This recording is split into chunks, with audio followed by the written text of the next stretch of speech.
Welcome back to News Across Nigeria, where we tell you what's happening now across the Nigerian Federation. The governor of the Central Bank of Nigeria, Mr. Godwin Emefiele, has been explaining the reason behind the foreign exchange rate granted in particular to those participating in this year's Hajj. Addressing a news conference in Abuja, he said that the central bank had an agreement with the Pilgrims Commissions to sell the dollar at 197 naira long before the latest adjustments. He added that the pilgrims had made advance payments for the exercise. Pilgrims make what is called advance payment for their personal travel allowance, in this case $750. They make those advance payments to the state pilgrims board, and then the state passes it on to the national body, who in this case has reached an agreement with the central bank about the appropriate rate that will be used.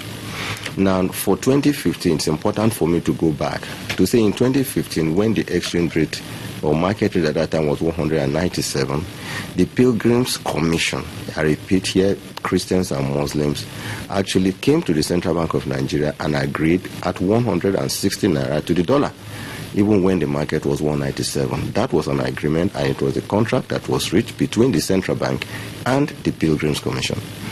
For the 2016, the Pilgrims Commission came to the Central Bank of Nigeria, and we agreed that it had to be done at the market rate, which at that time was 197 naira, because this was a discussion and meetings and contracts reached sometime around March and April this year.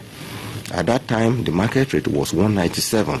So I would think that it would be inappropriate at this time, because the exchange rate has sort of adjusted, that we should go back to the pilgrims and say pay the difference.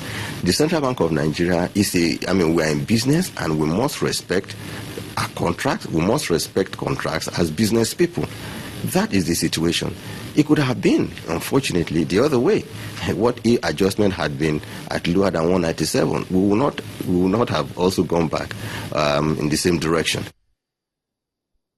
To the southwestern parts of the country now, and in Osun State, commercial vehicle drivers and motorcyclists have rejected the introduction of the Osun State government's policy on automation of vehicle particulars documentation. At a stakeholders meeting held in Osogbo, the state capital, the motorists and cyclists say the government's plan is misplaced. The stakeholders meeting had in attendance representatives from the Federal Road Safety Commission, the police, vehicle inspection officers, as well as representatives of commercial transport workers in the state. The Executive Secretary of the Office of Transportation in the state, Oluwagbemiga Anifowoshe, who convened the meeting, sets the ball rolling. By their projection, it is expected that as much as over 2 billion naira can be garnered through this platform. This platform is a tool to enhance our performance, to improve our performance.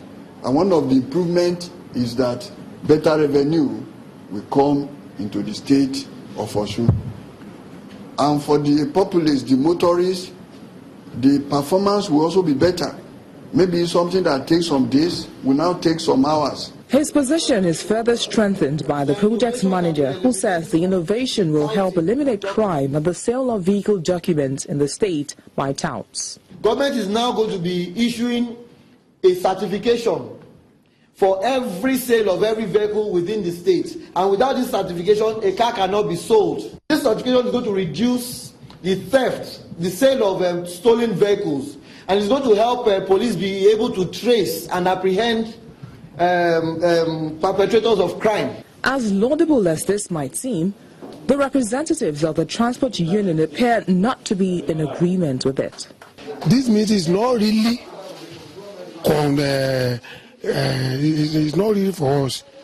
It's within them and the government, within them and the internal revenue, within them and the licensing office. That is what we are trying to tell them. My advice to the state government is that they should leave us, because we are tired. People are tired of changing this to this, so we are in change system. But what will happen to the transporters? It is better they leave us like that But we change to electronics. We are not dealing with big English in transport. You want to get paper, go to the license office, get your papers and leave there. But the changing of electronics, no, we are not for that. We are not in London. The government is however optimistic that the new automated vehicle particulars documentation in the state will ultimately sail through. When something new comes, there's that tendency that everybody will not have the same understanding. And that is the reason for this stakeholders meeting for information, discussion, clarification regularly until majority of people now buy into it. It does appear state government might have to intensify its awareness campaign on the new policy with a view to making the people buy into it fully.